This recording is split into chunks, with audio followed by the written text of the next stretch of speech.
Now the Nexon and the Punch are usually what come to mind when you think of Tata Motors these days, but you really shouldn't be overlooking the Altroz if SUVs are still not your thing. Especially now that with this facelift, it's become a lot sharper to look at. There's more features inside. So today, we're getting behind the wheel to drive it and see what it's actually like on the road.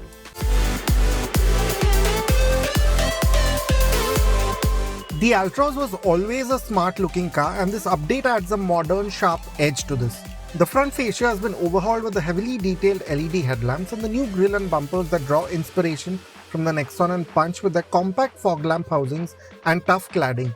But unlike many other midlife updates, quite a few body panels have been reworked. You have a new bonnet, fender and doors. This is most noticeable with the flush door handles on the front door. They give the Altroz a smart minimal look that's up to date, but these handles aren't the easiest to use. We also notice some uneven panels around the bonnet and the rear C-pillar door handle. The contrasting new alloys look good, but they could have gone up a size to be more proportionate with the rest of the design.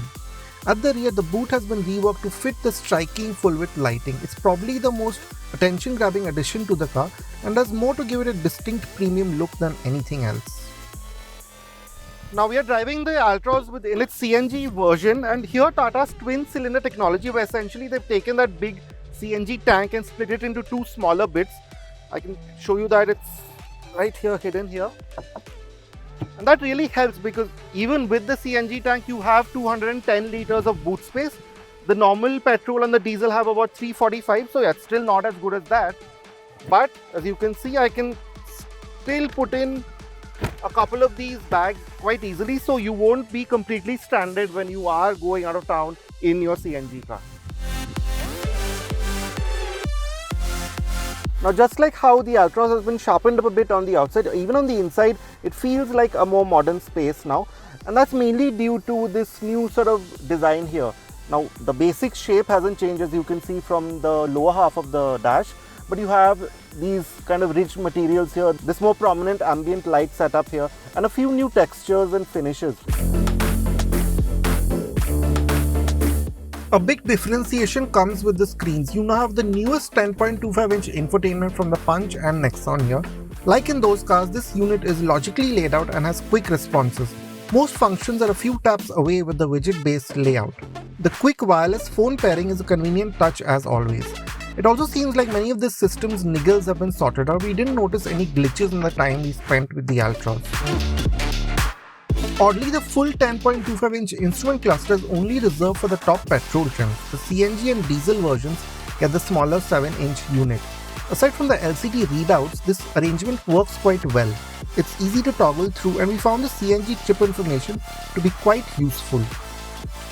Then while these screens again are quite common now across Tata cars, that same touch panel has now been brought to the Altroz, and again, it's good in the way that you have these toggle switches for your fan speed and your aircon controls, but a lot of important functions, for example the 360-degree camera, the lock, and even the CNG activating button is now here, which is a bit difficult to use on the move. Now some other changes have been made in the center console. You now have a wireless charger here.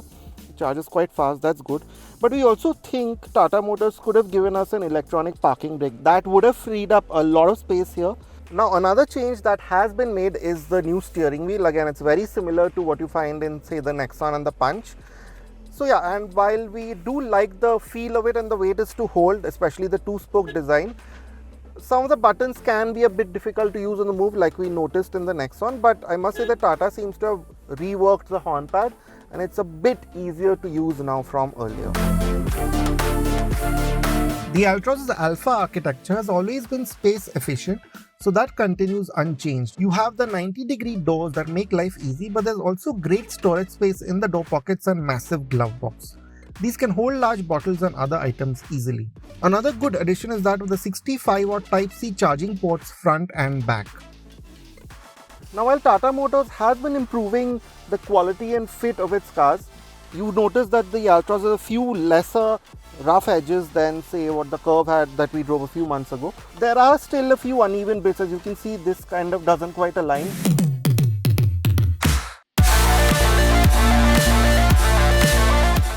The Altroz now gets quite a few more feature additions. The only thing we really missed was ventilated seats and an auto-dimming rear view mirror. But otherwise, safety is well taken care of. There are 6 airbags and ESP as standard, and the Altroz has been reinforced and tested again for a B&CAP 5-star rating. Now the Altroz has a wheelbase of 2501 mm. That's not changed from earlier. So it still means that this is the most spacious sub 4 meter car that Tata Motors makes, and you really do find yourself in a fairly spacious cabin. As you can see, I have a lot of space to tuck my feet in under the front seat. I have a good deal of knee room, especially since these seats have been scooped out, and headroom for my height is good enough. Someone who is over 6 feet tall, they will have a bit of difficulty. Their head sort of scrapes here and they do sit in a slightly crouched position, but for me, if you're average size, then this is a perfectly usable and spacious feeling cabin. And that's also helped by the fact that it has a nearly flat floor, which is again always a good thing. And Tata Motors has also changed the seat with this update. What you now get, as you can see, are these quite heavy bolsters here. They remind me a bit of the Citroen Basalt, except for the fact that they are fixed, but they have a similar effect. You have quite a good deal of thigh support because of this, again, especially if you're of medium height. And yeah, and the seat back again has this nice firm cushioning. Tata always does its cushioning really well. So I think on longer journeys, this will be quite a comfortable cabin to spend time in.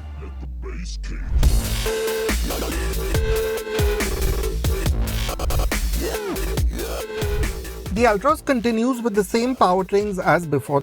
There is a naturally aspirated petrol which makes 88 PS and 115 Nm and is paired with a manual, a DCT or a new AMT gearbox. But we spent our time in the CNG version which makes 74 PS and 105 Nm and can be had with a manual only. We also drove the 1.5 diesel that puts out 90 PS and 200 Nm, again available only with a 5-speed manual. Now we are driving the Tata Altroz in its petrol CNG form at first, and I must say that Tata seems to have done some work to improve the NVH levels of this engine. So yeah, while at higher revs, you still have that slightly tinny, drony sound which is not very nice. But below 2000 RPM, you notice that it's a bit quieter now. But the main difference is that a lot of the vibrations that you felt through the steering wheel, through the pedals, the gear lever, that's been controlled to a good extent. Now in terms of how this car feels on the road, not much has changed. So at slow speeds, you do find that it's a bit sluggish. So below 2000 RPM, there's really not much that's happening. And so getting off the line is a bit tricky, especially in the CNG mode where you have those reduced outputs.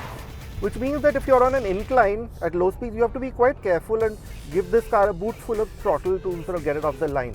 But once you are up and running, it's easier. You have that very functional kind of power band where it has that mild kind of push throughout the rev band. So yeah, it's not engaging or entertaining, but you do notice that, say, when you come up to a speed breaker or something, you can take it in second gear. So it's quite practical in that sense.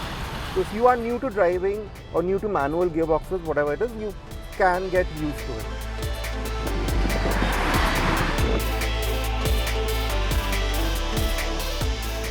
The flip side to this is that at higher speeds you have to plan your overtakes. For example, getting to 60 to 100 takes some effort, especially if you're in the CNG mode.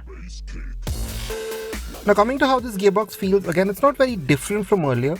I do think the gear lever is a bit too high for me and the shift quality is decent, but it's not as precise and as crisp as some of the Altroz's rivals. You have to be a bit more careful when you shift quickly. It's the same with the clutch. It's quite light, but I do think that the bite point could have been a bit more progressive. The gearbox on the diesel behaves similarly, but the added torque seems to make getting off the line easier and makes the clutch feel more progressive even if it's a bit heavier. But I must say that one of the strengths of the Altroz was its ride and handling character, and that has not changed. This is still a very mature, a very tied down car to drive. I think the steering feels a bit more direct. There used to be a slight delay in its responses earlier.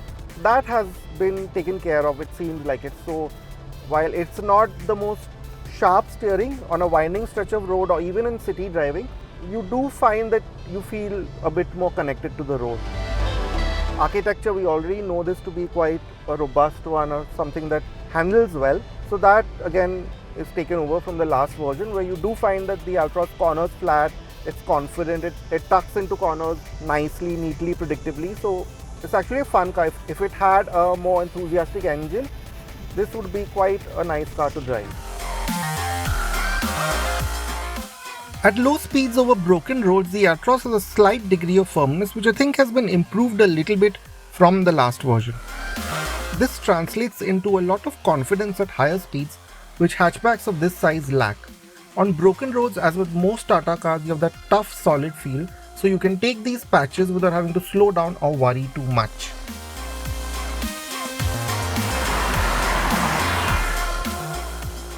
We are now driving the diesel Altroz, and immediately this is the better choice, I feel, in terms of outright drivability. Yes, many of you may not choose a diesel because the economics of it maybe don't work anymore for many of you, but just as a car, I think this is the better package for the Altroz, because immediately off the line you have that added degree of peppiness which the petrol lacks, so you can get off the line more confidently, you can pick up speed more confidently, you aren't sort of always noticing what's happening to the engine. And the engine itself, just like the petrol, it has improved in its NVH levels.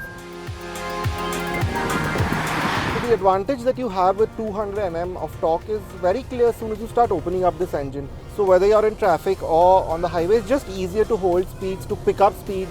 You very quickly can reach 100, and the tractability that I spoke of in the petrol is enhanced further here. With that diesel torque, what you do find that even in fourth gear you can sort of crawl from 40 right up to 100, which in the real world means that in stop-start traffic you will need to change gears a bit less often. It's a bit less of a hassle to drive the diesel. So if you are a bit more of an engaging driver, then this could be the pick for you. And if you do longer trips, or if you like doing road trips with your car, then as a first family car, this diesel Altroz makes a lot of sense. You can just keep going, keep munching down miles. The Altroz does many things well as a family hatchback. It looks smart enough now to hold up to the presence of the similarly sized SUVs it competes with, and the features list is almost at par with them too. We do wish the CNG drivetrain and gearbox were more refined and some of the fit was better, but the Altroz continues to be a solid, spacious car with great comfort and dynamics. The many drivetrain options help with this, and the pricing feels logical too.